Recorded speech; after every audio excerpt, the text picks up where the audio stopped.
We're back, and we're going to continue our discussion about the impact of the 1965 law on America today with a provocative author, editor, speaker, Jared Taylor, editor of American Renaissance, which is a publication and newsletter, which you can tell us about, as well as author of a recent book, created quite a sensation, Paid with Good Intentions. Jared, welcome. Thank you. What's your take on the 65 Act and what it's doing to America today? Oh, gosh. Well, I think it was a terrible mistake. Yeah. And the aspect of it that I tend to focus on, because it's the one that is on many people's minds, but that so few people are willing to talk about, is in effect the racial issue. Mm-hmm. And up until the 65 Act, immigration was mostly European. Mm-hmm. And since the 65 Act, it's mostly been third world. Mm-hmm. And as a consequence, we have an immigration policy that's going to reduce whites to a minority population if things continue as they are. Mm-hmm. Now, the general You say atmosphere... if things continue as they are, That's right. when does that happen? That happens, good point, that happens at about 2050, according to current trends. But whites will be a minority of the population 18 years and younger by about 2030. Mm-hmm. So that's just 34 years from now. And whites will be a majority in much older age brackets for much Exactly. longer? That's right. For another maybe 15, 20 years, there will be an overall majority, and as you point out, in the older age brackets up until maybe 2070, something like that. So in, say, 2050, the politics of America will be characterized by what? Well, it'll be characterized, I suspect, by an enormous amount of tension between older whites and younger non-whites. Mm-hmm. If we have this current system, and I doubt we will have one, of entitlements and Social Security and all of these things for older people, I think that the burden will be increasingly upon non-whites to pay for benefits of people that they're not related to, people to whom they may have no particular loyalty. Now, when we talk about 2050, that's within the lifetime of people alive today? Yes, it is. Probably not my lifetime. Well, we can all hope. Well, maybe, but certainly our That's right. kids, right? That's right. Who are born today. Yes. Well, you know, they talk about how when we hit the year 2000, Right. all these computers are going to go on the fritz because they're not calibrated for the 000. They're calibrated for 96, the Right. 20th century, Right. basically. Yeah. We also have in a society, when we talk about majority versus minority rights, most Americans think of whites versus minorities, right? Right. So how does a society immediately cope with the fact that suddenly there's no majority, and if you're talking about the majority, you're not talking about anybody? I mean, there's a whole set of jurisprudence around that idea. Well, it's not just jurisprudence. I think it's a very, very basic fact of what the texture of our society is going to be like. Mm-hmm. I mean, are we not supposed to notice or care that whites are going to become a minority? Are we supposed to think that's a good thing? Is it really legitimate to ask the question, is that a good thing for America? Is that a good thing for white people? Or are whites not supposed to have any interests as a particular group? Are they supposed Do whites to have an happily interest wait? in being the majority? I think they do. What I think they are do. those interests? Because it's pretty clear that all of those parts of the United States where non-whites become a majority, the social organization, the texture of life changes in ways that whites generally do not find particularly attractive. And what's the measure of that dissatisfaction? Well, the measure of that dissatisfaction is a very simple one. They leave. Mm-hmm. Now, we're all supposed to be celebrating diversity, and we're all supposed to be subscribing to this late 20th century myth that race can be made not to matter. But when it really comes to what matters in people's lives, who they marry, where they live, where they send their children to school, whom they invite to dinner, well, race does matter. Well, aren't blacks also leaving the high-impact areas, too, where immigrants are? Well, that's right, but they're not. They're moving not because blacks are moving in, but because many of the people coming in are not black. Mm-hmm. I read a very poignant interview with the president of a black homeowners society in South Los Angeles. She was talking about Mexicans. Mm-hmm. She says, these people, they listen to different music. You can't talk the same language to them. Their practices are different. Their sports are different. It's like oil and water. Mm-hmm. We don't want them here. And that, much as we decry that kind of attitude, that is a perfectly natural, normal, healthy reaction. People don't like that kind of demographic change. Okay, do people gravitate to people that they are comfortable with? And do whites have an interest in being a majority in this country? Is it even permissible to ask? We want to hear from you. Give us a call with your comments and questions. We know you want to get in on this conversation. 1-800-5000-NET. This is Borderline. I'm here with Jared Taylor, editor of American Renaissance. I'm Dan Stein, and this is Borderline.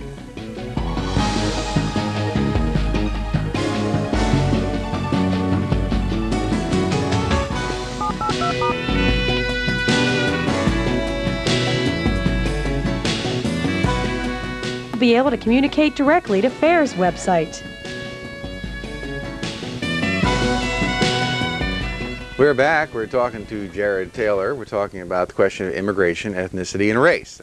Peter Brimlow, in one of his books, recent books called Alien Nation, he said in politics, I think he said race is destiny in American politics. What do you think he meant by that? How does that relate to what you're talking about? Well, if he said that, he stole that line from Benjamin Disraeli. Benjamin Disraeli said race is destiny.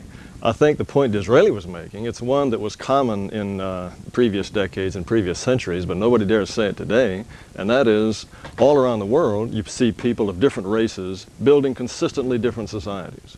And wherever you find them, Chinese, overseas Chinese, mainland Chinese, they build a certain kind of society. It's the same with Europeans, whether they're in Australia, New Zealand, Canada, the United States, back in Europe, they build a certain particular kind of society. And it's in that sense that Disraeli said race is destiny. Now I think Peter Brimlow was hinting in that direction, but I'm not sure just how far he'd go in taking the squarely racialist position that Disraeli was taking. Well, what do you think it means? Well, I think I tend to agree with Disraeli. I don't see much to disprove him since the several decades in which he made that observation. Wasn't the Voting Rights Act, in a sense, a kind of a recognition of that in an American sense that people? Go ahead. You're talking about the modification to the Voting Rights Act, which created gerrymandered voting districts. You see, that's an excellent example of the schizophrenia our government suffers from when it comes to race.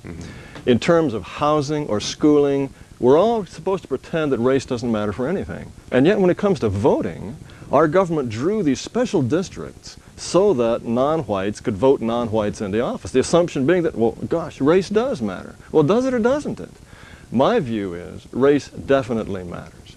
And this undertaking we've had for the last several decades, well, since about the 1960s, that we're going to build a society in which race can be made not to matter, is just as much a misreading of human nature as what the socialists tried to do, the communists, that we were going to build a society from each according to his ability to each according to his need. That didn't work. Human nature doesn't work that way. Wasn't there, in a sense, a fundamental belief in '65 that the ethnic base of the country was static? Whites would be probably 85 to 90% of the American populace indefinitely, and so the special privileges for minorities were designed to give them a leg up in the face of this overwhelming power control of a white-dominated society, right? I mean, and doesn't that analysis change in the face of what you're talking about, where if you're going to have a society where there is no majority, right, where you have highly organized ethnic groups, Asians, Hispanics, African Americans, white Americans, or whatever, doesn't that analysis have to change? Yes, it does. I think, though, you're talking about two slightly different things. I think everyone did assume that whites were going to continue to be the majority, and they took it for granted. They were comfortable with that. Even Ted Kennedy, who now is saying it's wonderful, it's diverse, I don't really believe he thought that the demographic situation of the United States is going to change. So here is this notion of, we always thought that America was essentially a European nation. It's going to cease to be a European nation if things keep going the way they are. And of course, none of the sponsors of the '65 Act are willing to admit that, right? They're not willing to admit that. I don't think that they anticipated it or wanted it. I mean, we can't read their minds. Nobody thought it was going to happen. But at this point, because everyone is so intimidated on the question of race, we're not even supposed to notice or care that whites will be reduced to a minority. Well, what about even this question of the ethnic base of the culture? The European frame of American culture. Right. There isn't even a consensus on that, right? Well, we got to take some calls here. Let's talk to Ray in Philadelphia. Ray, welcome to Borderline. Good evening, gentlemen. I'm surprised that you guys bring up such a topic on the air, really. Well, isn't it important, though, to say in public what people talk about in private? I agree. Yeah, the forthrightness is very important. And I think that you have an example of what's going on in California with this, the doing away with the what do you call it? I can't think of it, but give me an analogy. What it is something where it gives, like you were saying, black people the opportunity to get into these all-white schools. You know, about CCRI, the Civil Rights Initiative. Do away with affirmative action. Affirmative action. That's what it is. Yeah, yeah. See, they're becoming afraid that in California that the minorities are going to be the majority. So now they're starting to, how you say, shoot down this affirmative action thing. Okay, And, let me get a reaction from Jared. The question of affirmative action is really a little bit different from the question of immigration, although they are related. Affirmative action, to Well, put that it bluntly- related. I mean, it's like trying to talk about the trade deficit without China. I mean, without Japan. I mean, immigration and. But the point is, even without immigration, we already have a multiracial society, and you could have affirmative action. Now, what's happening in California, I don't think it necessarily is related to immigration, because you could have a CCRI in Florida, Massachusetts, any state in the Union that has a mixed demographic racial population. But all of this is brought into particularly heightened focus, as our caller suggests, by the fact that most immigrants today are non-white. I think, and this is a provocative but really rather obvious point, if all of the post-1965 immigrants had been, say, Norwegians, the current immigration debate, the current immigration crisis would have completely different dimensions. I don't think it would take on the same form that it does now. Well, let's talk about what those might be right after the break, and we want to get in, you to get in on this conversation too, with Jared Taylor, editor of American Renaissance, Paid with Good Intentions, new book he just wrote. Give us a call, 1-800-5000-NET. This is Borderline. I'm Dan Stein. We'll be right back.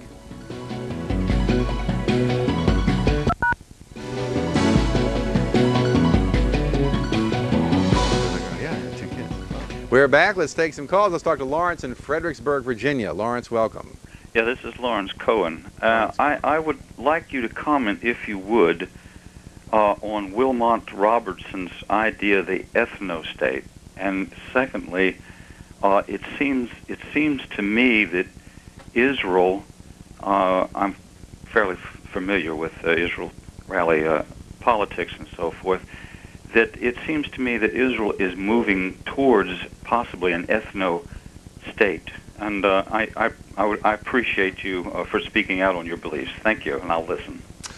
I think most nation-states traditionally have been ethnically homogeneous. That's, I believe, what's meant by an ethno-state. And I think in that connection, before he was assassinated, Yitzhak Rabin said something very interesting. He said what he cared about most was that Israel remain at least 80% Jewish. Now that is a commentary on immigration policy. And what was important to him was that Israel maintain a certain character, a certain quality, and he recognized that by changing the demographics, that quality would be lost, that character would be lost. I think the same is true of the United States. Okay, let's talk to Jack, first-time caller in Harwick, New Jersey. Jack, welcome to Borderline. Yes, thanks. I want to agree with everything the guest has said. It's great that we can talk openly about these type of issues, because most people don't realize the demographic trends, and you know, the whites will become a plurality, but still a minority in the country. And that's the key, is the demographic trends, if they continue to hold. I think that you're not going to see a real change on immigration policy, because we don't have any backbone, for one, until the white power structure in this country is going to be affected by it, you know, losing the power because of the loss of the majority status. And I can see down the road, 10, 20 years down the road, in order to cut that demographic trend off, I mean, I could see the white power structure putting in, say maybe a tax code where if you're a white family and you have a baby, guess what? You're going to get a big fat deduction or something along those lines. The rest of the country won't like it, but the fact is we're going to become a minority status because we're not having enough babies. You ask an interesting question. I want to try to take off on this. Now, let's assume whites are a minority. Right. Is it a fair assumption that whites would therefore relinquish political power under that regimen? Not necessarily, and that's part of this age structure. There are going to be older whites. This will add immeasurably to the tension. You'll have older whites. Older people are the best organized voting bloc in the country. And you'll have these younger non-whites, some of whom are not going to be eligible to vote, some of whom won't vote. And no, they won't necessarily relinquish power. I think, well, take a place like Brazil. But then they become a white minority government, don't they? That's right, that's right. But you have one in Brazil. How long can that continue, though? Oh, I think all of this is a prescription to, frankly, national disaster. I don't think that the United States can continue with this idea of multiculturalism, multi-this, multi-that, and expect to maintain a unitary state. Let's talk to Kay in Riverton, Wyoming. Hi, Kay. Hi. Dan, you went right to the heart of the question when you were asking about, do we have a right to ask about these questions? And your guest is right on everything he says. The basis is us and them, that those concepts are as old as life itself, and it has to do with self-preservation of both yourself and the group. And you were just asking about what happens when the white power structure is affected. I was wondering, when the whites are a minority, would they receive any benefits based on that? I don't think whites will ever receive benefits based on minority status. That'll be long gone by then. I think that kind of thinking is typically liberal, and only whites, in any kind of by and large societal sense, are likely to be liberal in that sense. I think, though, that as the number of whites diminish, just as every other racial group in this country is open about expressing its explicit racial demands, whites will increasingly realize that they have legitimate group demands, and they will begin to express them too.